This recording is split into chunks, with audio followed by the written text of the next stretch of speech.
సిద్ధార్థ గౌతమ్ లుంబినిలో ఎప్పుడో 623 BCలో పుట్టాడు. తర్వాత బుద్ధుడయ్యాడు. ఆయనతోనే బుద్ధిజం మొదలైంది. Buddhism is older than Hinduism and Christianity. బుద్ధుడు ఏం చెప్పాడంటే, ఏ దేవుడు లేడు, మన కోసం ఎవడూ రాడు, everybody can become a Buddha అని.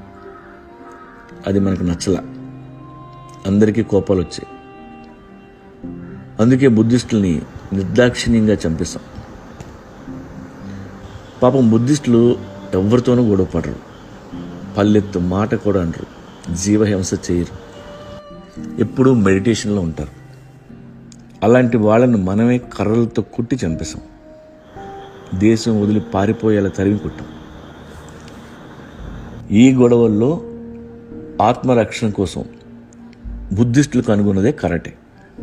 కరాటే అంటే ఎంప్టీ హ్యాండ్, చేతులే ఆయుధాలుగా సెల్ఫ్ డిఫెన్స్ ఆర్ట్. చనిపోగా మిగిలిన బుద్ధిస్టులు టిబెట్, థాయిలాండ్, చైనా పారిపోయారు. బోధిధర్మ అనే మాంక్ చైనాకి వెళ్ళి షావలిన్ మానిస్ట్రీలో కుంగ్ఫూ కనుగొన్నాడు. అలా బుద్ధుడు వేరే దేశాలకి దేవుడైపోయాడు. బూడా అని మొక్కుతుంటారు ప్రపంచం అంతా. మోర్ దెన్ 10,000 బుద్ధిస్ట్ మానిస్ట్రీస్ ఉన్నాయి. All over the world Buddhism practice చేస్తున్న మాంక్స్ ఎందరో ఉన్నారు. జీవితాంతం మాట్లాడడం మానేసిన బుద్ధిస్ట్ మాంకులు ఎందరో ఉన్నారు. బుద్ధిజం వరల్డ్లో 4th లార్జెస్ట్ రిలీజియన్. ఒక్క చైనాలోనే 250 మిలియన్ డివోటీస్ ఉన్నారు. థాయిలాండ్, కంబోడియాలో 90% బుద్ధిస్ట్ పాపులేషన్ ఉంది. 1963లో వియత్నాంలో అప్పుడున్న గవర్నమెంట్ బుద్ధిస్టులని ట్రబుల్ చేస్తుంటే ఒక బుద్ధిస్ట్ మాంక్ దానికి నిరసనగా అందరూ చూస్తుండగా పెట్రోల్ పోసుకొని తను తగలబెట్టుకున్నాడు. మంటల్లో కాలిపోతున్న అతను అటు ఇటు పరిగెత్తలేదు, అరవలేదు, కనీసం అతని నోటి నుండి ఒక్క మాట కూడా రాలేదు. కూర్చున్న చోటే మౌనంగా కాలిపోయాడు. నా కోసం ఒక్కసారి ఆ వీడియో చూడండి. అలా కాలిపోవడానికి ఎంత విల్ పవర్ కావాలో మీకు తెలుస్తుంది. యుద్ధం చేస్తూ చనిపోతే వీరమరణం అంటారు. యుద్ధం చేయకుండా వీరమరణం పొందిన మాంకతం.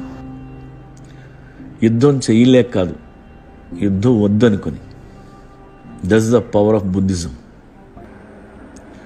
మనం బుద్ధుని వాడం, ఓన్లీ బుద్ధుడి బొమ్మలు వాడతాం. మసాజ్ పార్లర్లో, వాటర్ ఫౌంటైన్ పక్కన, హాల్లో టీవీ పక్కన బుడ్డ లాఫింగ్ బుద్ధాలను పెట్టుకుంటాం.